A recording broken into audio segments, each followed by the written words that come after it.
आदरणीय श्री अशोक गहलोत जी, श्री गोविंद दोतासरा जी, श्री सुखजिंदर सिंह रंधावा जी, श्री नीरज डांगी जी, श्री वैभव गहलोत जी, श्री समरजीत सिंह जी, श्री रतन देवासी जी, श्री मोतीराम कोहली जी, श्री सुखराम बिश्नोई जी, भंवरलाल मेघवाल जी, श्री आनंद जोशी जी, श्री रामीला मेघवाल जी, श्रीमती रमीला मेघवाल जी, श्रीमती सरोज चौधरी जी, श्री लीलाराम गरासिया जी, आप सबका और मंच पर उपस्थित सभी नेता गण का इस सभा में बहुत बहुत स्वागत। वीरों की ये धरती है राजस्थान। यहाँ आकर खुशी होती है, गर्व महसूस होता है। और जालौर तो एक ऐसी जगह है जहाँ के लोग कर्मठ हैं, यहाँ की धरती के मेहनती लोग हैं। जब यहाँ से आप बाहर भी जाते हैं पलायन करके, काम करके दिखाते हैं, बड़े बड़े व्यापार आपने बनाए, खूब रोजगार आपने दिलवाए। यहाँ पे भिनमाल में मोजड़ी का उद्योग है। आप सबका बहुत बहुत आदर करते हैं हम, और क्योंकि मैं आपका आदर करती हूँ, आज मैं आपसे कुछ सीधी सीधी बातें करना चाहती हूँ। वरना चुनाव के समय क्या होता है कि लंबे लंबे भाषण दिए जाते हैं। अक्सर आपको भी लगता होगा कि नेता भाषण दे रहा है, लेकिन जो कहना चाह रहा है वो सच्चाई कह रहा है कि नहीं, आपके सामने जो असलियत है वो रख रहा है कि नहीं। इसीलिए मैं चाहती हूँ कि आपसे कुछ बातचीत करूँ, आपके सामने एक सच्चाई रखूँ, ताकि जब चुनाव आएगा, जब पोलिंग का दिन आएगा, तो आप ठीक तरह से अपने विवेक को इस्तेमाल करके पूरी जागरूकता से अपना वोट दे पाएं। देखिए, चुनाव का जो समय होता है वो हिसाब लेने का समय भी होता है कि नहीं? अभी हाल में राजस्थान का चुनाव था। आप अशोक गहलोत जी की सरकार से खुश भी थे, हो सकता है थोड़ा सा शिकवा गिला भी था, इसीलिए आपने सरकार बदली कि नहीं? हाँ कि नहीं? तो देखिए, आपने सरकार बदली और क्या देखा कि जो स्कीमें आपके लिए अशोक जी ने शुरू की थी, जो 25 लाख की बीमा की, स्वास्थ्य बीमा की स्कीम थी, उसको क्या हुआ? कौन बताएगा? बंद हो गई। आपको 25 लाख तक मुफ्त स्वास्थ्य की सुविधाएं मिल रही थी। आज क्या हालात है? आज मिल रही हैं? नहीं मिल रही हैं। आपको जो तमाम सुविधाएं मिल रही थी, आज लगभग उनको बंद किया गया है।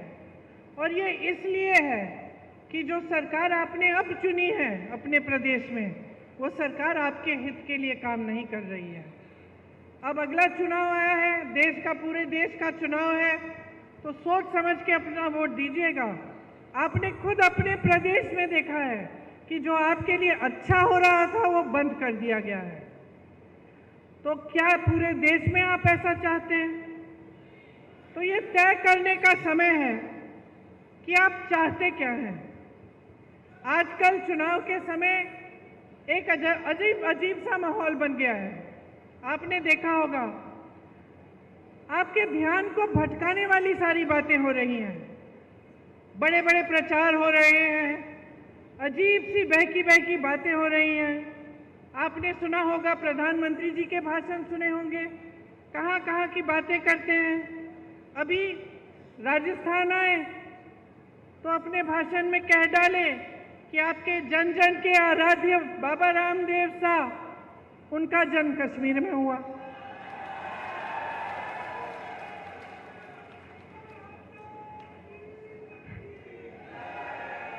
कभी वो अपनी झूठी वीरता दिखाते हैं, कभी शेखी मारनी होती है, कभी कबीरदास जी को गोरखनाथ जी से मिलवा लेते हैं अपने भाषण में।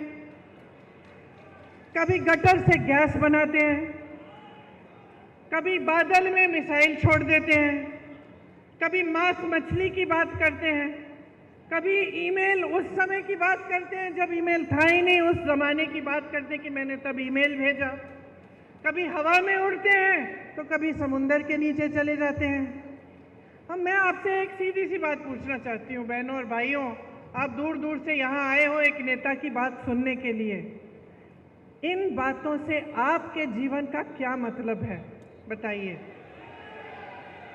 कोई मतलब है? मेरी बहनें यहाँ बैठी हैं, सबसे बड़ी आपकी समस्या आज क्या है? क्या है? महंगाई है। मुझे लगता है कि कुछ हो गया है मोदी जी को, समझ नहीं पा रहे हैं।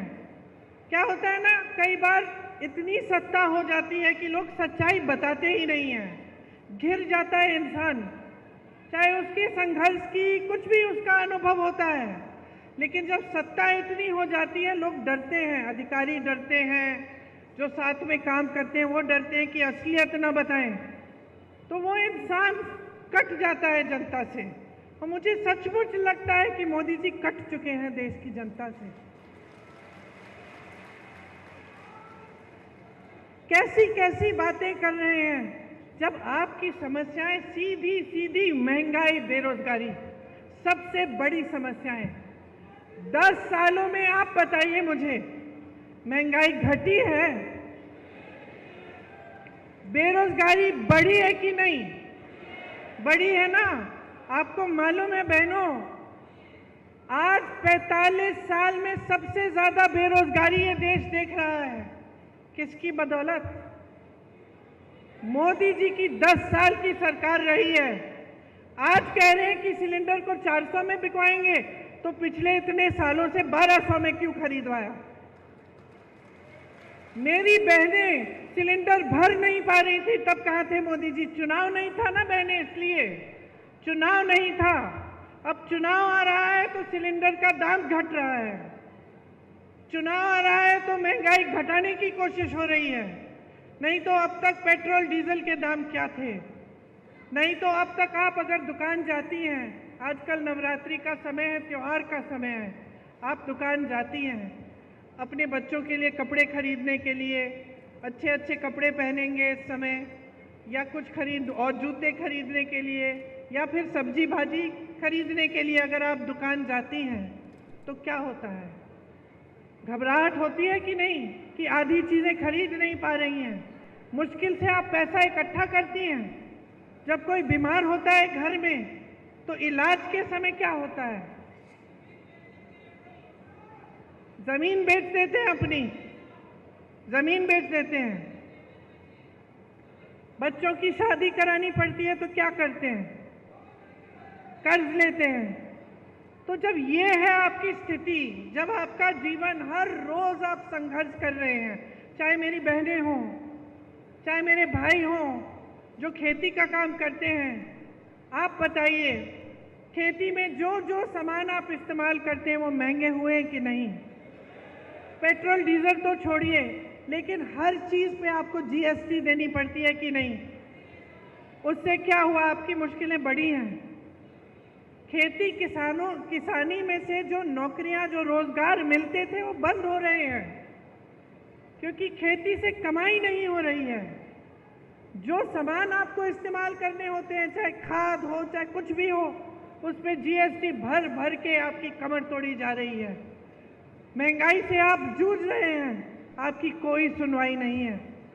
ऐसे कानून लाए थे ये लोग कि सिर्फ बड़े बड़े अरबपतियों के फायदे के कानून। जब किसानों ने आंदोलन किया, दिल्ली में गए, महीनों के लिए सर्दी में बैठे, प्रधानमंत्री जी का घर कुछ किलोमीटर दूर था, प्रधानमंत्री मोदी जी निकले ही नहीं, बात नहीं की, सुनवाई तक नहीं की। ये नहीं सोचा कि लाखों किसान महीनों से सर्दी में बैठे हैं, उनकी कम से कम हम बात सुन लें। फिर क्या हुआ? उस समय उत्तर प्रदेश का चुनाव आ रहा था, उत्तर प्रदेश का चुनाव आ रहा था। किसान बैठे हुए थे बाहर दिल्ली के, महीने बीत गए, किसी ने पूछा नहीं। जैसे ही चुनाव आने लगा, मोदी जी ने काले कानून रद्द कर दिए। तो आप नीति समझिए और नीयत समझिए। इनकी नीयत ठीक नहीं है। इनकी नीतियां सिर्फ बड़े बड़े अरबपतियों के लिए हैं। आपने अभी कहा जमीन बेचते हैं अगर जरूरत पड़ती है। आपने कहा किसी की शादी होती है, जमीन बेचनी पड़ती है या कर्ज लेना पड़ता है।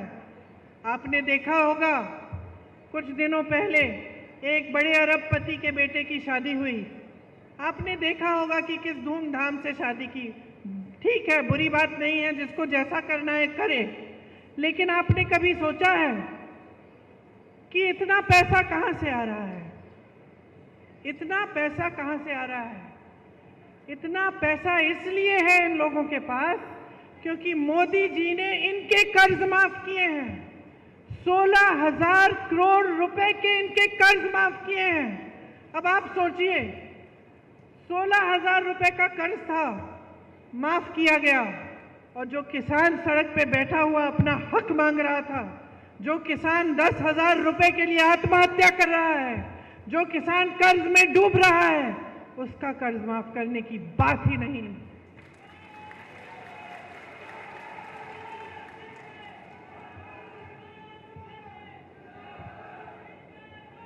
आपको सिर्फ ये दिखाया जाता है पूरी मीडिया में, टीवी पे, आप फोन खोलेंगे तो फोन पे आपको यही दिखाई देता है कि देश आगे बढ़ रहा है, तरक्की हो रही है, सब बहुत खुशहाल हैं। ये सच्चाई है क्या? जब आप देखते हैं कि बड़े बड़े प्रधानमंत्री, बड़े बड़े राष्ट्रपति आ रहे हैं देश में और G20 जैसे बड़े बड़े इवेंट हो रहे हैं, तो हम भी भारतीय हैं, हमें भी गर्व होता है। ऐसी बात नहीं है, आपको भी गर्व होना चाहिए। ठीक है, अच्छा है, लेकिन क्या इसका मतलब ये है कि इस देश की एक और असलियत नहीं है? इस देश की एक सच्चाई ये है कि इस देश का गरीब रोज सुबह शाम संघर्ष कर रहा है। इस देश की सच्चाई ये है कि आप जो यहाँ बैठे हैं, आपकी कहीं कोई सुनवाई नहीं हो रही है इस सरकार में। महंगाई बढ़ती चली जा रही है, बेरोजगारी बढ़ती चली जा रही है, और रोजगार देने के बजाय क्या कर रहे हैं? अग्निवीर जैसी स्कीम ला रहे हैं। राजस्थान ने, उत्तराखंड ने, हरियाणा ने, पंजाब ने, यूपी ने अपने बेटों को अब हमारे सरहद पे भेजा, शहीद होने के लिए भेजा। आज की बात नहीं है, पीढ़ियों से आप भेज रहे हैं। आपके दिलों में देशभक्ति की भावना है, आपके दिलों में देश के लिए प्रेम है। आप कहते हैं कि हमारे बच्चे जाएंगे, रक्षा करेंगे देश की, और आपके बच्चे जैसे ही नौजवान बनते हैं, दौड़ लगाना शुरू करते हैं। मैंने आंखों से देखा है। मैं जब गिरफ्तार हुई थी, किसानों का आंदोलन चल रहा था, मैं लखीमपुर खीरी में थी, यूपी में। उस समय कुछ किसानों को एक मोदी जी की सरकार के एक मंत्री ने कुचल दिया था। 6 किसान मर गए थे, शहीद हो गए थे। मंत्री के बेटे ने, शायद मंत्री ने जीप के टायर के नीचे कुचल डाला था। हम उन्हें मिलने जा रहे थे। उस समय पुलिस हमारे पीछे पीछे थी और हमें पकड़ने के लिए आई कि आपको गिरफ्तार करना, आप नहीं जा सकते, क्योंकि हम चाहते थे कि हम उनके परिवारों से मिलें। तो सुबह के 3:30 बजे थे, अंधेरा था अभी, और हम एक गांव के बाहर रुके हुए थे कि हम किस तरह से लखीमपुर खीरी पहुंचे पुलिस के बिना, कि पकड़े बिना। उस समय मैंने देखा कि 15-20 लड़के, नौजवान एक ग्रुप में दौड़ लगा रहे हैं। तो अचानक मैंने पूछा कि भाई ये क्या है? अभी तो रात हो रही है, सुबह हुई भी नहीं है, सूरज उगा भी नहीं है, ये बच्चे दौड़ लगाने किस लिए निकले हैं? फिर वो रुके, उन्होंने बातचीत की हमसे, पता चला कि सेना के लिए तैयारी कर रहे थे। इतने से थे। अभी तो उनकी उम्र भी नहीं आई थी सेना में भर्ती होने की, लेकिन तैयारी तब से कर रहे थे।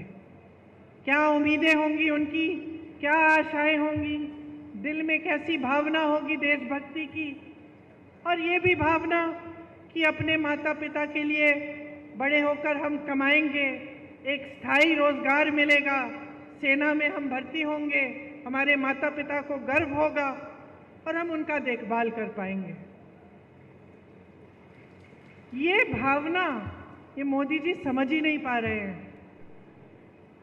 जो अग्निवीर जैसी स्कीम निकालते हैं वो ये भावना को समझ नहीं सकते। उन्होंने इन सब आशाओं को चूर चूर कर दिया, इन उम्मीदों को वो खत्म कर दिया।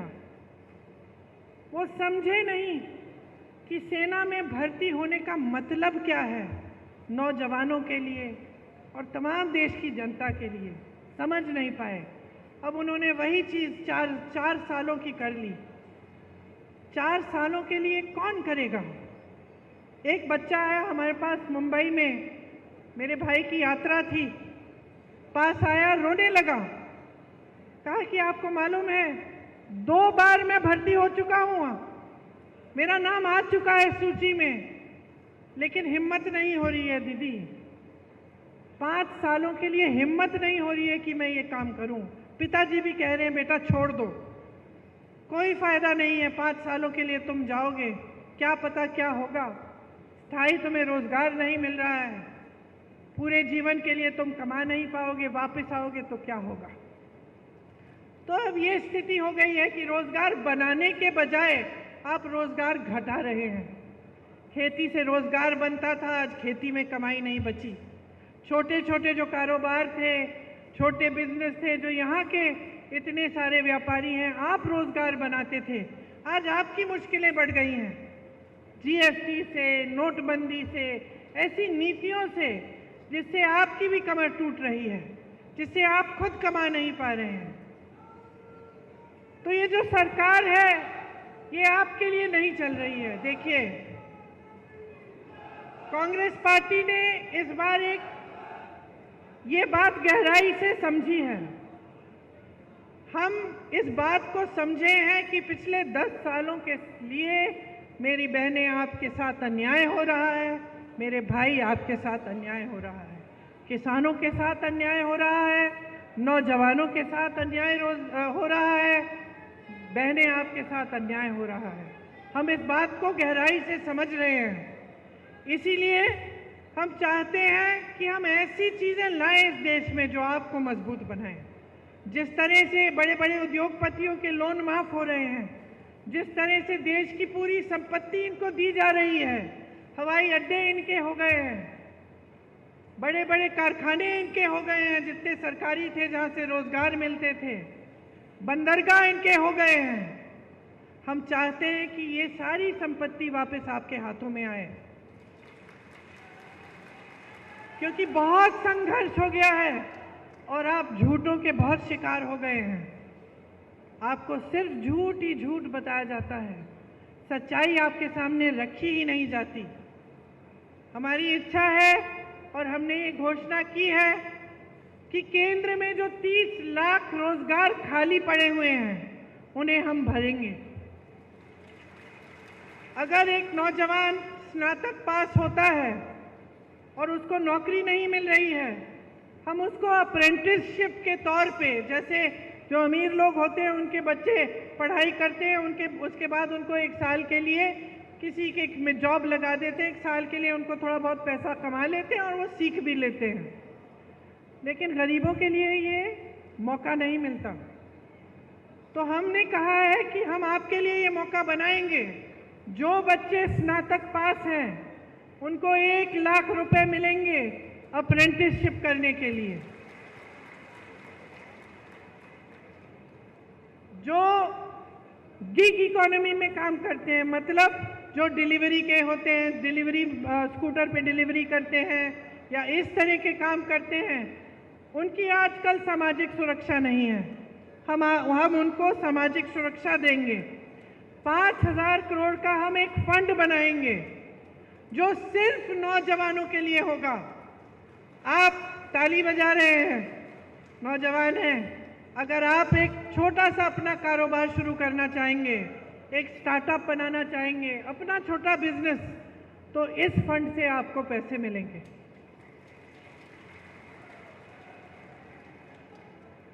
आपको मालूम है पेपर लीक की बड़ी समस्या है। गहलोत जी भी जानते हैं कि राजस्थान में भी पेपर लीक हुए थे और ये एक बड़ी समस्या पूरे देश में है, सिर्फ एक प्रदेश की समस्या नहीं है। और बहुत इसको रुकवाने की कोशिश चाहे कितना भी की होगी गहलोत जी ने, लेकिन फिर भी बार बार ये हो रहा था और पूरे देश में ये एक सिलसिला बन गया है कि जहाँ जहाँ आप इम्तिहान दे रहे हैं रोजगार के लिए, वो पेपर लीक हो रहे हैं, उनमें घोटाले हो रहे हैं, 20-20 लाख के लिए नौकरियां बिक रही हैं। तो इसको रोकने के लिए हम पूरे देश भर में एक कानून लागू करेंगे और एक सख्त कानून होगा। एक जॉब कैलेंडर निकालेंगे। जॉब कैलेंडर का मतलब कि जिस दिन आपकी नियुक्ति होगी, जिस दिन आपका एग्जाम होगा, जिस दिन एग्जाम का रिजल्ट आएगा, वो पहले से तय करके जॉब कैलेंडर में आपको पता चलेगा। अगर किसी अधिकारी ने या किसी ने बेईमानी करने की कोशिश की, इधर उधर करने की कोशिश की, तो उस पर सख्त कार्रवाई होगी। ये कानून लाएंगे हम चाहते हैं कि आप अपने पैरों पे खड़े हों। बहनों, आपके लिए जो महिला सबसे बड़ी महिला है एक परिवार में, उसके लिए 1 लाख रुपए मिलेंगे सालाना, हर साल, ताकि आप कुछ बचत अपनी कर पाओ, ताकि ये घबराहट ना हो कि बच्चों के लिए कुछ खरीदना है, नई वर्दी खरीदनी है, नए जूते खरीदने हैं, पैसे कहाँ से आएंगे। इसीलिए हम आपको सशक्त बनाने के लिए ये कर रहे हैं। और जितनी भी सरकारी नौकरियां हैं पूरे देश भर में, उनमें से 50% महिलाओं को देंगे। आज सबसे शोषित देश में श्रमिक ही होता है, सबसे ज़्यादा संघर्ष करता है, खास तौर से जो पलायन करके जाते हैं। आपने देखा कोविड के समय किस तरह से अपने गांव-गांव तक पैदल चले, क्या हुआ उनके साथ। उनके साथ जैसे मैंने कहा, सुरक्षा नहीं होती है, वेतन भी जो जी चाहे वो दे देते हैं जो ठेकेदार होते हैं। तो हम चाहते हैं कि खास श्रमिकों के लिए स्वास्थ्य का अधिकार हम कानूनी गारंटी बनाएंगे, ताकि जांच से इलाज तक पूरी सेहत और देखभाल उनको मुफ्त में मिलेगी।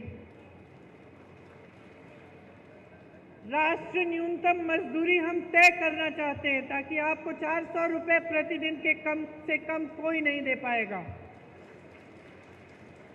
और जो शहरी क्षेत्रों के लिए, जैसे हमने यहाँ गांव के क्षेत्रों में रोजगार की गारंटी दी, आपको मालूम होगा मनरेगा कांग्रेस ने शुरू किया था, उससे 100 दिन का जो रोजगार था वो आपको गारंटी मिलता था। ये अलग बात है कि मोदी जी ने उसको भी कमजोर करने की कोशिश की। शहरों में भी आपको इस तरह की रोजगार की गारंटी कांग्रेस पार्टी देना चाहती है और दे के दिखाएगी। मैंने अग्निवीर की बात की। अग्निवीर की जो स्कीम है उसको पूरी तरह से हम रद्द करवाएंगे। जैसे पहले सेना में आप जाते थे मान सम्मान के साथ आजीवन काम करने के लिए, देश की सुरक्षा के लिए, वैसे आप फिर से जाएंगे। देखिए, मैंने किसानों की बात की। मैंने आपसे बताया कि जीएसटी आपके जो खेती के सामान है उस पर हम रद्द कराएंगे, कि एमएसपी आपको एक कानूनी आपका अधिकार बनेगा, कानून बनेगा कि आपको एमएसपी मिलना है। और जो आपका नुकसान होता है जब आपदा आती है, आपको उसका भुगतान अभी तक मिलता नहीं है। कभी कम मिलता है, कभी टाइम पे नहीं मिलता, कभी आप महीने इंतज़ार करते हैं, साल इंतज़ार करते हैं, नहीं मिलता। तो हम ऐसे नुकसान के भुगतान के लिए हम 30 दिनों की सीमा रखेंगे। 30 दिनों के अंदर अंदर पूरा भुगतान होगा। एक नई कृषि की आयात निर्यात की हम नीति लाएंगे। जो भूमिहीन हैं उनको ज़मीन वितरित करेंगे। ये सारी स्कीमें हम आपके लिए लाना चाहते हैं। अब आप जानते ही हैं कि यहाँ राजस्थान की सरकार थी तो आपके लिए कितने काम किए। आप जानते हैं कि कांग्रेस पार्टी ने जहाँ जहाँ गारंटी दी है वहाँ आज भी ये चीज़ें लागू हैं। हमने कहा था ओपीएस आप ओपीएस होगा, कर्नाटका में ओपीएस मिल रहा है, हिमाचल में मिल रहा है, छत्तीसगढ़ में जब हमारी सरकार थी मिल रहा था वहाँ पे। हमने कहा था महिलाओं को प्रतिमाह 2000 रुपये देंगे, कर्नाटका में आज मिल रहा है। हमने यही हिमाचल में कहा था कि 1500 रुपये प्रतिमाह मिलेगा, मिलना शुरू हो गया है।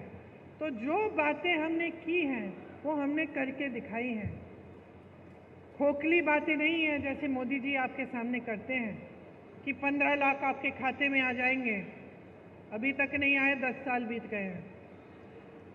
कि 2 करोड़ रोजगार मिलेंगे और 10 सालों में बेरोजगारी इतनी बढ़ गई है कि 45 सालों में इतनी बेरोजगारी नहीं है। तो मोदी जी जो बात करते हैं आपसे वो खोखली बातें हो गई हैं।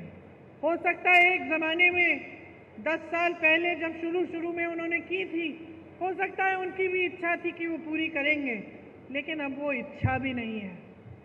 अब साफ साफ दिख रहा है कि सच्चाई को मानने के लिए तैयार ही नहीं है, कि इस देश के गरीब के संघर्ष को पहचानने के लिए तैयार नहीं है। भ्रष्टाचार की बातें करते हैं।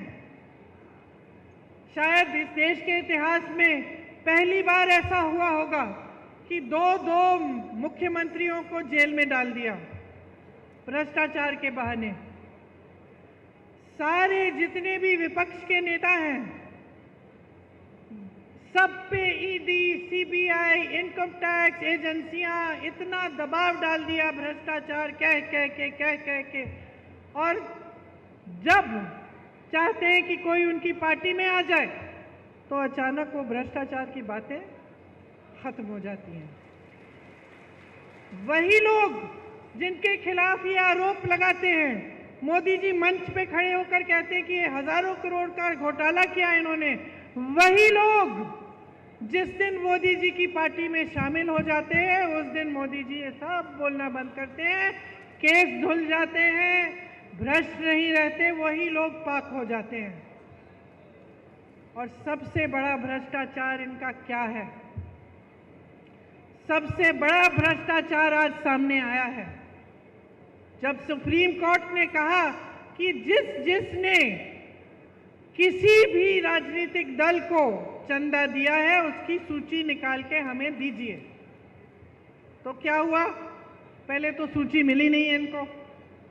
फिर जब फिर से कोर्ट ने बोला कि नहीं सूची दिखाइए हमें, तो सूची निकली और सूची में पता चला कि मोदी जी ने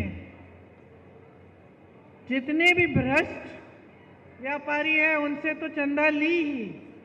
वो जो पुल गिरा था गुजरात में, उससे जिसने वो पुल बनाया उससे चंदा ली। आप सोच सकते हैं कि ये जो कोविड की जो टीका लगा, आपको जो वैक्सीन लगी, उसको लगाने वाले से भी चंदा ली मोदी जी ने।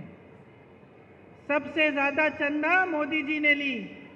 जो लॉटरी चलाते हैं उनसे भी ली, किसी को नहीं छोड़ा।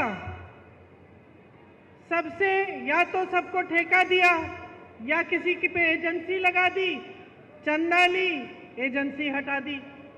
किसी को ठेका दे दिया कि तुम पुल बनाओ, तुम सुरंग बनाओ, तुम सड़क बनाओ, उसके लिए चंदा ले ली। तो इससे बड़ा भ्रष्टाचार कौन सा है? इससे बड़ा भ्रष्टाचार क्या है कि हजारों करोड़ रुपए आपने इस तरह से अन्य लोगों से ली। तो भ्रष्टाचार की जो बातें हैं वो भी इनकी खोखली हैं। कहते हैं यहाँ आकर कि मैं अकेला भ्रष्टाचार से लड़ रहा हूँ, पब्लिक से समर्थन मांगते हैं।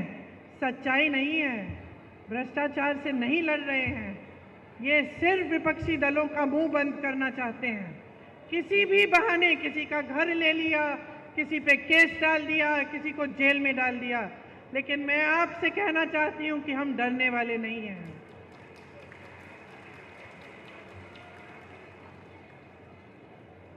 हम डरने वाले नहीं हैं, हम अपने रास्ते से भटकने वाले नहीं हैं। हम आपके लिए लड़ते रहेंगे, आपके लिए काम करते रहेंगे और आपकी सेवा करते रहेंगे। यही हमारा धर्म है और असली धर्म यही होता है। हर नेता का यही धर्म होना चाहिए। धर्म की बहुत बातें सुनते हैं आप, धर्म के नाम पे आपको बहकाया जाता है, लेकिन धर्म के नाम को जो अपनी सत्ता के लिए इस्तेमाल करता है वो धार्मिक नहीं होता है। धार्मिक इंसान वो होता है मेरी बहनें जो सेवा को समझता है, जो अपने पास वाले को, जो भाई बहनों की मदद करता है, जो सच्चाई बोलता है और जो धर्म का इस्तेमाल अपने लिए नहीं लेकिन लोगों की भलाई के लिए करता है। इसीलिए मैं खास आपसे आग्रह करने आई हूँ आज कि इनकी बातों में मत पड़िए। बहुत हो चुका है। आपने 10 साल अपना अनुभव देखा है, आपने संघर्ष किया है। इस बार इस चुनाव में आपका वोट किसी एक नेता को नहीं मिलना चाहिए। आपका वोट अपने ही पक्ष में जाना चाहिए। आपका वोट अपने लिए लगना चाहिए, डलना चाहिए। अपने बारे में सोचिए। 10 साल गुजर गए हैं, आपके बच्चे बड़े हो रहे हैं, आप मेहनत से कमा के उनको पढ़ा रहे हैं, लिखा रहे हैं, रोजगार नहीं मिल रहा है, घोटाले हो रहे हैं, खेती में कमाई नहीं हो रही है, महंगाई बढ़ रही है। क्या 5 साल और आप ये चाहते हैं?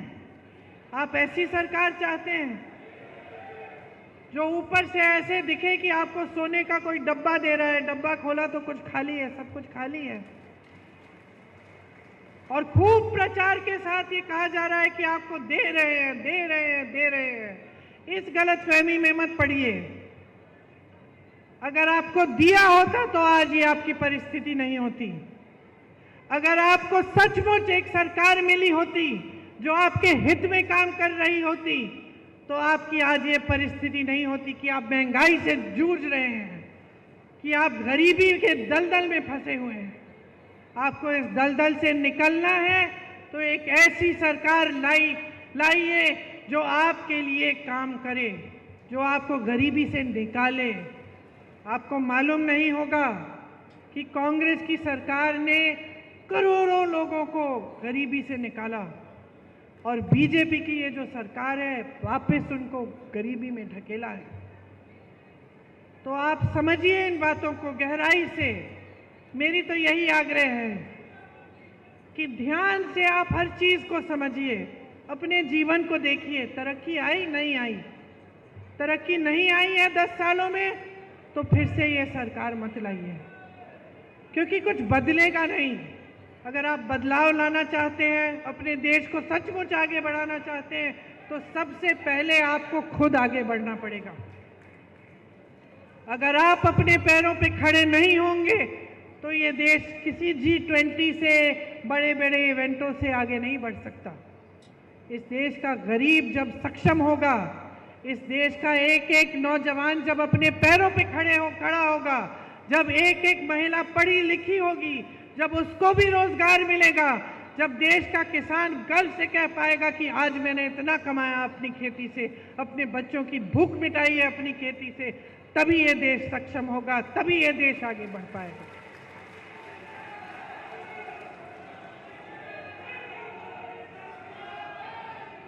तो जिस दिन चुनाव आएगा उस दिन मैं आपसे पूरी उम्मीद रखती हूं कि आप सोच समझ के अपना वोट डालेंगे। इस बार किसी मोदी सरकार को मत लाइए। ये जो बोलते हैं ना बार बार मोदी सरकार, बंद कर दीजिए इसको। इस बार जनता की सरकार लाइए, अपनी सरकार लाइए, कांग्रेस की सरकार लाइए, ताकि आप मजबूत बने, आपकी शक्ति आपके हाथों में आए, आपकी संपत्ति आपको वापस मिले और आपका, हमारा देश आगे बढ़े। आपसे बहुत बहुत धन्यवाद कि आपने इतनी ध्यान से मेरी बातें सुनी।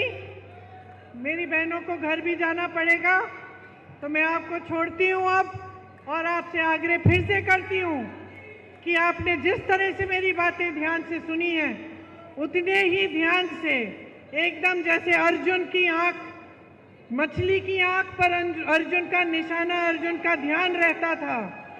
उसी तरह से अपना ध्यान अपने ऊपर रखिए, अपने विकास के ऊपर रखिए। हिसाब मांगिए मोदी जी से और इनकी सरकार बदल डालिए। जय हिंद।